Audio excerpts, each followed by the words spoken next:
নমস্কাৰ দৰ্শক সকল। কালি সামাজিক মাধ্যমত এটা ভিডিঅ' দেখাৰ পিছত ৰাতি শুব নোৱাৰিলো।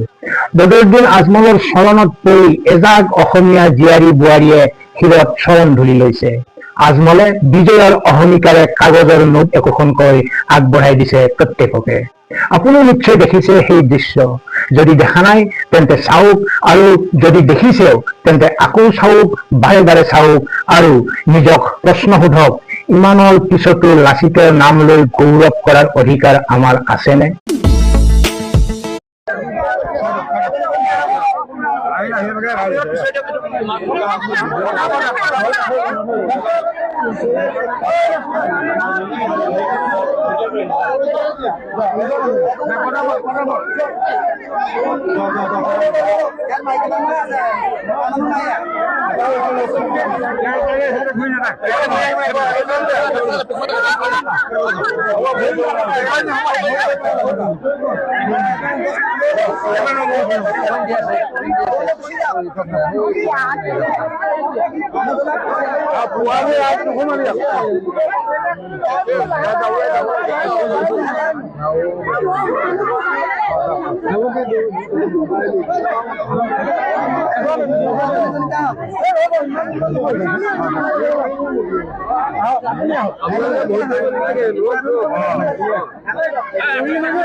নতুন লাইন কৰি দিব পাই দিছে এইখতে আপুনি পাইছিলো আপুনি সোমাই আহিলে ইয়াত মাত্ৰ মই দেখিলো আপুনি সোমাই আহিলে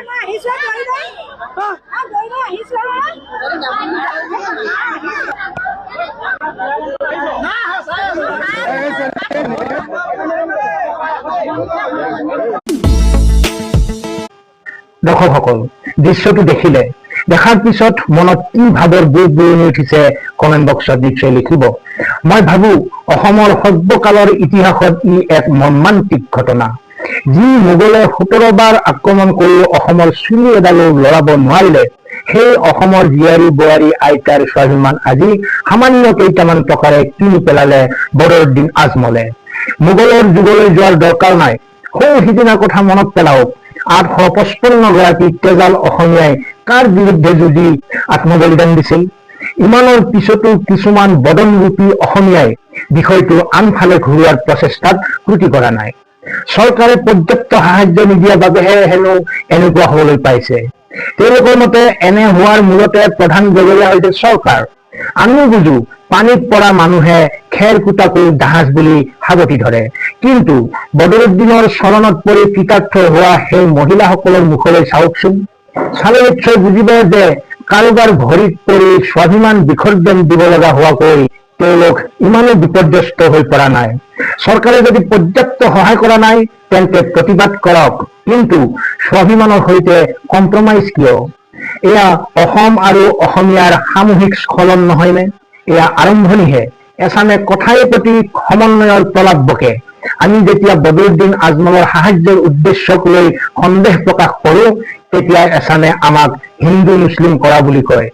কিন্তু তেওঁলোকে নাজানে যে আঁঠুৰ মঙহ কেতিয়াও বুকুত নালাগে। যি নহওক, মই ভাবো এই দৃশ্য অসমৰ ইতিহাসৰ এক কলা পৃষ্ঠা হৈ ৰব। এতিয়াও সময় আছে। যিসকল অসমীয়াই বান সাহায্যৰ নামত বদৰুদ্দিন আজমলৰ দৰে মানুহক উজনিত বৰপিয়া পাৰি দিছে, তেওঁলোকে কথাবোৰ আকৌ এবাৰ গভীৰভাৱে ভাবক, নিজকে প্ৰশ্ন সোধক, আমি পাহৰি গৈছো নেকি অনাহাৰে থাকিলেও সিংহই কেতিয়াও ঘাঁহ নাখায়? কমেণ্ট কৰিব। ধন্যবাদ।